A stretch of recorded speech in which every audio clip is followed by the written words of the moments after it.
மின்சாரம் கட்டணத்தை உயர்த்த மாட்டோம்னு சொன்னீங்களே சாரே சாரே சாரே வீட இடிக்க மாட்டோம் சொன்னீங்களே சாரே சாரே மகளிர் உரிமை தொகை எங்க போச்சு சாரே சாரே லஞ்சத்தை ஒழிப்பான்னு சொன்னீங்களே சாரே பழனி கோயிலுக்கு மொட்டை போட்டீங்களே சாரே இந்த ஆட்சி வந்தோடனே ரீலு மட்டும் எடுக்கிறீங்க சாரே சாரே குதிரை பேரம் நடக்குது இந்த ஆட்சியில சாரே உள்ள நடக்குது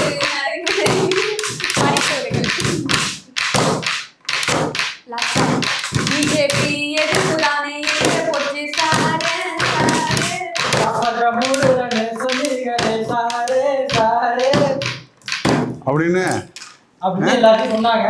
ஆமா. ஆனா இதே மாதிரி தமிழ்நாட்டு மக்கள் தாளம் போட்டுதான் உட்காந்து சொன்னாங்க. 60 நாள் ஆச்சு அப்படியே 30 செகண்ட்ல கொண்டு வந்தீங்க அப்படியே. ஏன் இவ்வளவு உயரமா இருக்கீங்க அந்த பக்கம் கங்கா தெரிய மாட்டேங்குது, வெளிச்சமே எவ்வளவு தெரியுது. அதாவது 60 நாள் ஆட்சிய 60 செகண்ட்ல தனியா சிரிக்கிறாங்க. எங்கள் சேவை உங்களுக்கு பிடித்திருந்தால் லைக் ஷேர் பண்ணுங்க. எங்களுக்கு உதவணும்னு நினைச்சா பக்கத்துல இருக்க QR கோட் மூலமா உதவி செய்யுங்க. சரி தம்பி, எங்க பேப்பர் இல்லாம வந்திருக்கீங்க எல்லாரும்? எங்க டிஜிட்டல் மயத்துக்கு மாறிட்டோம். உங்களுக்கு ஒரு விஷயம் தெரியுமா? என்னது? இந்திய வரலாறுலயே தமிழ்நாட்டிலேயே முதல் முறையாக ஒரு முதலமைச்சர் எஸ்சி ஹாஸ்டல்ல நேர்ல போய் ஆய்வு செஞ்சது விஜய் மட்டும்தான். ஆமாமா, ஸ்டாலின் போனாச்சுல, அது முதல் முறை. போனாச்சில முதல், அதாவது இந்த மாதிரி சம்பவம் நடக்கிறது இதுதான் முதல் முறை. ஏற்கனவே நடந்திருக்கானா? ஆனா இதான் முதல் முறை, இதான் ஃபர்ஸ்ட். அப்புறம் அந்த ஹாஸ்டலுக்கு பேரை மாத்தினாங்களா? ஏன்னா அந்த துறைக்கு மட்டும் பேரை மாத்தினாங்க. ஆதி திராவிட நலத்துறை அந்த பேரை மாத்தினாங்களா? இப்ப ஹாஸ்டலுக்கு அதே பேர் தான் வச்சிருப்பாங்களா இல்ல சமூக பேர் மாத்தினாங்க? ஆனா சோறு மாத்தலையா? விஜய்கிட்டே கம்ப்ளைண்ட் கொடுத்தாங்க. விஜய்கிட்டே கம்ப்ளைண்ட் கொடுத்தாங்க. அது இல்ல அது இன்னும் சொல்லியிருந்தாரு 5 நாள் நல்லா இருந்துச்சு, அதுக்கப்புறம் நல்லா இல்ல. இப்ப நான் சொல்லுவேன், நீங்க அவர் ரியாக்ஷன் மட்டும் கொடுங்க. அவர் ரியாக்ஷன் சரிங்க. சோறு நல்லா இல்லை, தண்ணி நல்லா இல்லை, ரெஸ்ட் ரூம் நல்லா இல்லை, அடிப்படை வசதி எதுவுமே இல்லை, போயிட்டு வர முடியல, பெட் நல்லா இல்லை சார், ஃபேன் ஓடல சார், கரண்ட் இல்லை சார், அது இல்லை சார், இது இல்லை சார், எதுவும் வாழவே முடியல சார். என்ன சார் இது நீங்க கேக்கு இந்த மூஞ்சி ரியாக்ஷன் நீங்க அப்சர்வ் பண்றீங்களா? அப்படியே இருக்கு. இந்த பாண்டுரங்கன் படத்துல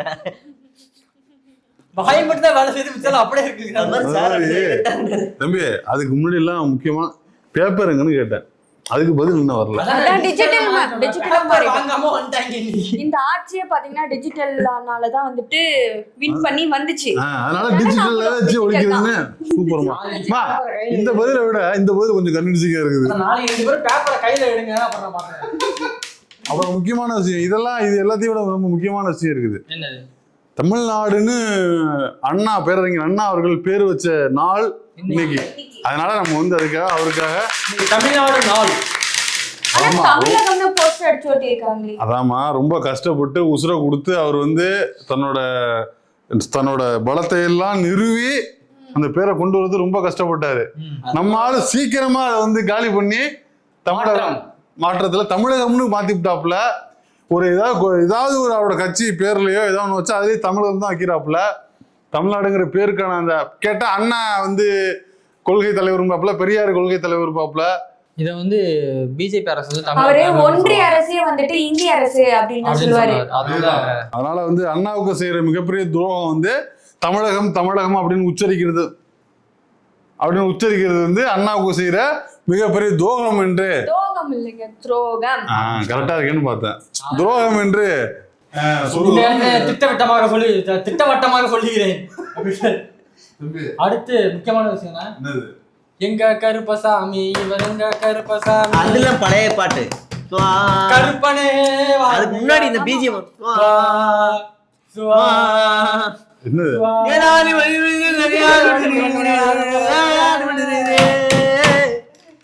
ஐயா கருப்பரே வாருங்கய்யா அப்படின்ட்டு புஷியானந்த் அவர்களை கருப்பசாமியாவே உருமாறி ஒரு எங்க வேட்டை நான் ஏன் ஏதோ சும்மா எடிட் பண்ணி போட்டுட்டாங்க போல இவரை கலாய்க்கிறதுக்குன்னு நினைச்சேன். ஆனா இவரே அது ஒரிஜினலா உருவ கேள்வி பண்றீங்களா?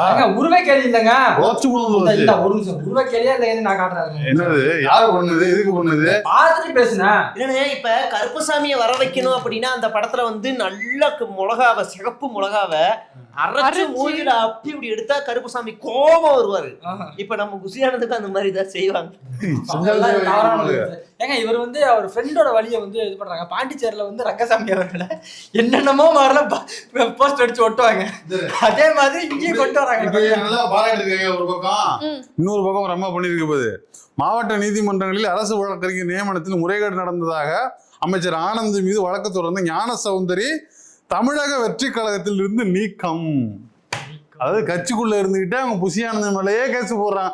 நீ விஜய் மேல கூட கேஸ் போடலாம், நீங்க வந்து இருந்துடலாம் அந்த கட்சியில. செய்தி வந்து அவர் ஒழுக்கமா பார்க்கலன்னு நினைக்கிறேன். அக்கா விஜயும் புசியானும் சேர்த்து அந்த வழக்குல போட்டாங்க. நேத்து வந்து நீதிபதி வந்து அந்த வழக்குல இருந்து விஜயோடைய பேரையும் புசியானந்த் பேரையும் நீக்கிறாரு. இன்னைக்கு காலைல அக்காவை கட்சியில இருந்து நீக்கிறாரு. இதெல்லாம் இந்த பஞ்சு அக்கா போயிட்டு சொல்லியிருக்காங்க, தலைவரே ஊழல் நடக்குது, தலைவரே வழக்கறிஞர் நியமனத்துல ஊழல் நடக்குது அப்படின்னு. புசியானந்த் இனாமா சொல்ற ஊழல் நடக்குதா, எவன்டாவன் அப்படின்னு ஒரு எக்ஸ்பெக்டேஷன் இருந்துச்சு.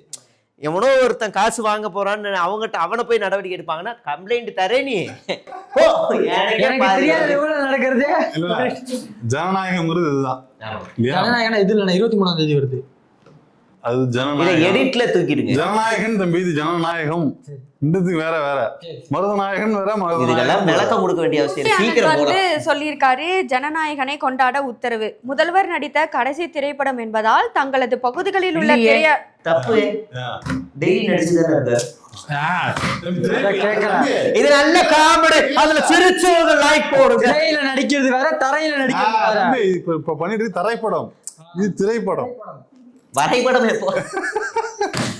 வரைபடம் கட்சியில இருக்குது தம்பி, கட்டாமல்ல. சரி, தங்களது பகுதிகளில் உள்ள திரையரங்குகளை கட்சியின் வழிகாட்டுதலின்படி சிறப்பாக அலங்கரித்து ரசிகர்கள் மற்றும் பொதுமக்கள் மிகுந்த உற்சாகத்துடன் திரைப்படத்தை காணும் வகையில் இப்படத்தின் வெளியீட்டை ஒரு பிரம்மாண்ட திருவிழா போல கொண்டாடுமாறு மக்களுக்கும் பொதுமக்களும் இடையூறு செய்யுமாறு மிகுந்த தாழ்மையுடன் கேட்டுக்கொள்கிறேன். சொல்ல வந்தேன், இவங்க சும்மாவே ஆடுவானுங்க, சலங்கையை வேற கட்டி விட்டாங்க, என்ன ஆட்டம் ஆட போறாங்கன்னு தெரியல. இப்ப எனக்கு ஒரு விஷயம் ஞாபகம் வருது. அதாவது பொங்கலுக்கே ஜனநாயகன் ரிலீஸ் ஆக வேண்டியதுல அப்பவே நிறைய பேர்கிட்ட பிளாக்ல எல்லாம் டிக்கெட் வாங்கி காசெல்லாம் புடிங்கிருந்தாங்கல்ல, அவர்கள் எல்லாரும் டிக்கெட் மறுபடியும் எடுக்க வேண்டாம், ஃப்ரீயாவே வாங்கணும் ஒரு அனௌன்ஸ்மெண்ட். அப்படி மட்டும் சொன்னீங்கன்னா என்னோட டிக்கெட் காசு திருப்பி வந்துடும், நானும் போய் படம் பார்ப்பேன். பொய், பச்சை பொய். அன்னைக்கெல்லாம் காசே இல்ல, நான் காசு கொடுத்தா பொங்கலுக்கே ஊருக்கு போனா உடனே டிக்கெட் எடுத்தேன்னு கதை.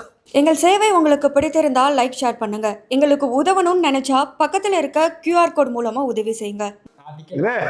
இதுல மலேசியாவில் சிங்கப்பூர்ல எல்லாம் 3000 5000 கொடுத்து இன்ஸ்டாவில் ஏமாந்து டிசைனா ஏமாந்தாங்க. இதெல்லாம் ஊழல்ல வராது. தவறு நடந்திருக்கு. இல்ல இப்ப எல்லாரும் விமர்சையாக கொண்டாடும்படி கேட்டுக்கொள்கிறோம்.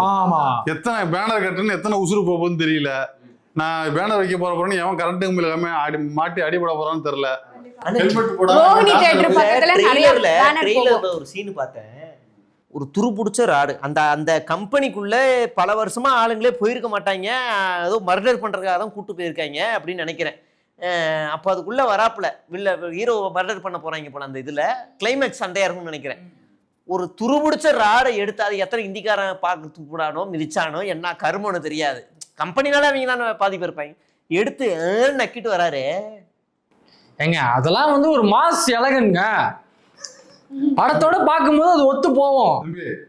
ஏங்க இன்னொன்னு சொல்ற முக்கியமான விஷயம், ஆட்டோவில் விஜய் பாடல் போடாததால் டிரைவரை தாக்கிய தாவேகா பிரமுகர் கைது. எங்க தம்பி? ஆட்டோல. எங்க படிச்சிருக்க மாட்டியா? பூந்தமல்லி இல்லனா? பூந்தமல்லி அருகே இப்படி முன்னாடி தூக்கி கால போய் பாட்ட போடுற. என்ன பாட்டுன்னு?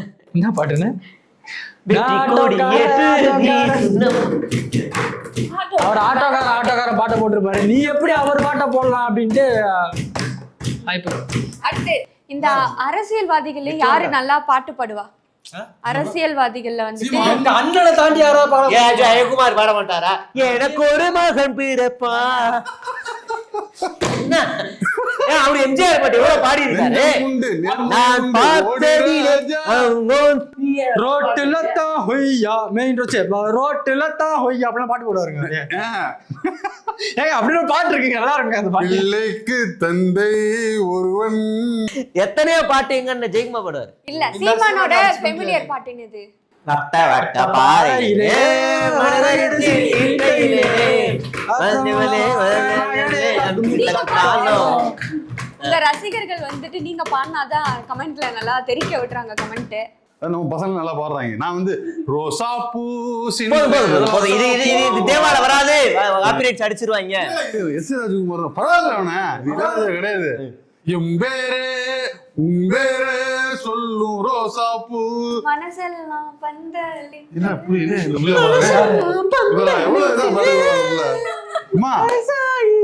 சரி இப்ப என்ன அந்தாட்சரி பண்ணிட்டு இருக்குது? எதுக்கு சொன்னப்ப என்ன சொல்ல வந்து பாடி இருக்காப்ல. காலேஜ் ஃபங்க்ஷன் போயிருக்காங்க. ஒரு பொலிட்டிக்ல எந்த ஒரு கேள்வியுமே கேட்காம அண்ணன் உங்களோட ஃபேமஸான பாட்டை பாடுங்க அப்படின்னு கேட்டாங்க. நல்லா பாடிட்டாங்க. மனவேதனை போயிருக்கு. ஏண்டா பைத்தியக்கார பையன், இவ்வளவு நேரம் நான் பேசுறது உங்களுக்கு புரியல, பாட்டு பாடுமா கை தட்டிங்களா, இதனால தாண்டா அப்படின்னு வெறுப்புல பேசுங்க. சீமான வாய்ஸ்க்கே கொஞ்ச நாள் அடிக்ட் ஆயிட்டாங்க. சீரியஸா அவர் வாய்ஸ் எனக்கு ரொம்ப பிடிச்சி போயிடுச்சு. அதேதான் நானும் சொல்றேன். சமணி பாட போயிருந்தேன். பாடையில பாட பாடுறதுக்கு நான் பாட போயிருந்தேன். அவன் நிறைய பணம் வச்சிருக்கிறது எனக்கு பிரச்சனை இல்லை. இன்னொரு பாட்டு பாடி வச்சிருக்கான், வெள்ள வெள்ள பிகரா வச்சிருக்கான் தம்பி. இல்ல அதாவது அவரு சொல்லுவாப்ல, தம்பி அவ போட்டுக்க நகை உடலுக்கு பிரச்சனைடா, அவ கூட வெள்ளக்கார பேரெல்லாம் இருக்காது, அதை பார்த்தா அந்த மாதிரி. அதெல்லாம் தனியா பேச அதெல்லாம் போட்டு சிரிச்சுட்டு இருக்கு. நீ என்ன நீ பெரிய மனுஷனா நீ? தனியா போட்டாலும் அண்ணன் இன்னொரு பாட்டு பாடுங்க, கேட்டிருக்கியா? கவிதைகள் சொல்லவா உன் பெயர் சொல்லவா இரண்டுமே ஒன்று. டக்குனு அக்கா கைது. யாருக்கு கவிதை? ஒரு கவிதை எனக்கு இல்ல. என் முன்னாடி பேரே கவிதைடா, அதனால பிரச்சனை இல்லை. விஷயம் என்னன்னா, தலைவன் வந்து நேற்று பேசியிருக்கிறாப்புல, ஃபீல் பண்ணி அநியாயத்துக்கு ஒரு சினிமா ஆகான கொண்டாந்து விட்டுட்டீங்களடா. நீ எப்போ மேடையில ஏறினா பாட்டு பாடு கதை சொல்லுங்கிற அளவுக்கு எல்லாரையும் ஏத்தி இந்த மாதிரி ஆக்கி விட்டீங்களே. அண்ணன் யாருன்னு இப்ப ஃபீல் பண்றாப்புல. நீ யாரு ராஜா? நீ மேடையில என்ன பண்ண? வட்ட வட்ட பாரியிலையும் எள்ளு வைய பூக்களையும் பாரி கொடுத்தது நீ தானே. ஈழத்தை பத்தி பூரா கதை சொல்லி குக்கிங் மாஸ்டர் ஆக்குனது யாரு? நீ தானே. Cooking master? ஆமாப்பா, அவர் புரோட்டா மாஸ்டர் தான் நினைச்சிட்டு இருக்காங்க பல பேரு. நல்லா சமைக்கக்கூடியவர். விருந்துனா என்ன பெரிய டேபிள் தம்பி. தம்பி அங்க போர் நடந்துகிட்டு இருக்கோம், இங்க விருந்து சமைச்சிட்டு இருப்பாரு. ராஜகிரன்லாம் உட்காந்து சாப்பிட்டு இருப்பாங்க. இதுதான் அங்க நடந்தது. கதையும் பாட்டுகளும் ட்வீட்டுகளும் சொல்லி கொடுத்தது நீ தானே. அதனால ஃபீல் பண்ண தேவையில்லை. அடுத்து பார்த்தோம் அப்படின்னா கொரோனா திரும்பவும் வருதான் ஆந்திரால. போ சொல்லுமா, டைம் இல்ல, போ சொல்லு. போயிட்டு அடுத்த வருஷம் ஆளையும் மாறேன். எவ்வளவு பயங்கரமான நியூஸ். சும்மா கொரோனா கொரோனா அப்படியே சொல்லுவாங்க. கொரோனா வருதுங்க, அதிர்ச்சியான ஆடுகிறது அப்படி சொல்லணுமா? ஆந்திராவில் மீண்டும் கொரோனா. அந்த நியூஸ் நம்ம 2 நாளைக்கு முன்னாடியே படிச்சுட்டோம். இல்ல அது வேற தமிழக சுகாதாரத்துறை எச்சரிக்கை கொடுத்துருச்சு. அப்படிலாம் ஒண்ணும் செய்தி இல்ல, அது வந்து புரளி, யாரும் நம்பாதீங்க. தமிழ்நாட்டுல ஆந்திராவில வந்து அந்த நியூஸ் தான் நம்ம தமிழ்நாடு சுகாதாரத்துறை வந்து மறுத்து நியூஸ் கொடுத்துட்டாங்க. இது இந்த இவங்களுக்கு வேற வேலை கிடையாது, பீதியை கிளப்பி விட்டு ஏதாவது பண்ணுவாங்க. சரி அதை விடுங்க, அரசு சொன்னா மட்டும் நம்புங்க. பீதியை கிளப்பி விடாங்க, பிடிச்சி உள்ள போட்டுருவாங்க. தெரிஞ்சுக்க. அதுவும் ஜேர்னலிஸ்ட்லாம் இப்போ ரொம்ப சுவாரஸ்யமா இருக்கிறாங்களாம். ஜேர்னலிஸ்டா பிடிச்சி உள்ள போடுறாங்க. இப்போ அந்த ஓமந்தூர் ஹாஸ்பிட்டல் இருக்குல்ல, அரசு ஹாஸ்பிட்டல் ஓமந்தூர், அங்க வந்து ஸ்கேன் எடுக்கிற அந்த மிஷினுக்கு மேல ஒரு டிவியை வச்சு அதுல கில்லி படத்தை போட்டு விட்டுருக்காங்க. போட்டுட்டு ஸ்கேன் எடுக்கும்போது கில்லி படத்தை பார்த்துக்கிட்டே ஸ்கேன் எடுக்கலான்ட்டு. இப்ப எனக்கு என்னன்னா அது ஒரு புது திட்டமா, ஸ்கேன்ல ஆபரேஷன் ஸ்கேன் தான் போட்டு. தம்பி தவறான தகவலை பண்ணாதீங்க. அது என்னன்னா ரொம்ப ரொம்ப முக்கியமான சிகிச்சை நேரத்தில் நோயாளிகளுக்கு பொழுதுபோக்காக ஸ்கேன் இல்ல ஆபரேஷன். அதிபிராணவாயுன்னா அந்த இது எலக்ட்ரிக் ஷாக் கொடுப்பாங்கல்ல, என்னன்னு தெரியல, ஏதோ ஒண்ணு அதிபிராணவாயுன்னு சொல்றாங்க. இது அயன் பாக்ஸ் வச்சு இப்படி இது பண்ணுவாங்க. ஆமா, ராஜா ராணில போட்டு கொடுத்தாருல ரகுவரன், அதுல அது அதை வச்சு இப்ப படம் பார்க்க முடியும். அந்த மாதிரி ஏதோ இதுரா ஆக்சிஜன் மாஸ்க், வென்டிலேட்டரா, வென்டிலேட்டர் மாதிரியான ஒரு ஐசியூ மேட், அதுல இது டிவி வச்சுக்கலாம், வச்சு இன்னும் படம் பார்த்துக்கிற வசதியை வந்து டிஜிட்டல் அரசு ஏற்படுத்தி கொடுக்குது. அதை வந்து நேற்று ஆரம்பிச்சிருக்காங்க. அந்த திட்டத்துல முதல் முறையாக கில்லி படம் போட்டிருக்காங்க. நம்ம வேணும்னா இவங்க போடலாம். காதல் அழிவதில்லை, உயிருள்ள விசா, அதெல்லாம் நம்ம போட்டுக்கலாம். இப்போ எனக்கு என்ன டவுட்னா, இப்போ ஆப்ரேஷன் பண்ணிக்கிட்டு இருக்கும்போது பேஷண்ட் பார்ப்பாரு, திடீர்னு ஒரு சுவாரஸ்யமான ஒரு சீன், அதாவது கடைசி கிளைமாக்ஸ்ல பிரகாஷ்ராஜ் இப்படி ஹீரோ இப்படி குத்தி விட்டுருவாப்புல, அந்த சீன் வந்தா பரவாயில்லைங்க. இவர் வந்து ஆபரேஷன் பண்ண கையில கத்தி எடுக்கிறாரு. அப்ப போறதுக்கு முன்னாடி பாட்டு திருநெல்வேலி எல்வாடா திருச்சிவால கோட்டான்னு பாட்டு ஒண்ணுச்சுடா, உள்ள ஒரு கூஸ் பம்ப்ஸ் ஆகி. அது ஆப்ரேஷன் கிடையாது, திரும்ப திரும்ப ஏதோ பேசி தொலைங்கடா, அப்படிலாம் என்ன பண்ண முடியாதுடா. அது வென்டிலேட்டர்ரா, இந்த மூச்சு உசுறு போய் வந்துகிட்டு இருக்கும்ல. ஆனா அப்ப கில்லி படம் பார்த்தா மொத்தமா போயிருமே, சுறாலாம் போட்டா. கில்லி போட்டா போகாது, நல்லா போடாங்க. ஆதி இதெல்லாம் போட்டா பாதி போயிடும். அது மாதிரி அதுக்காக வந்த திட்டம். அதனால வந்து தம்பி நீ போனீங்கன்னா சாய்ஸஸ் யூஸ் தம்பி, உனக்கு பிடிச்ச படத்தை போட்டு நீ போட்டுக்கலாம். பாசமலரோ வந்து மன்னாதி மன்னனோ, காதல் மன்னன் தம்பி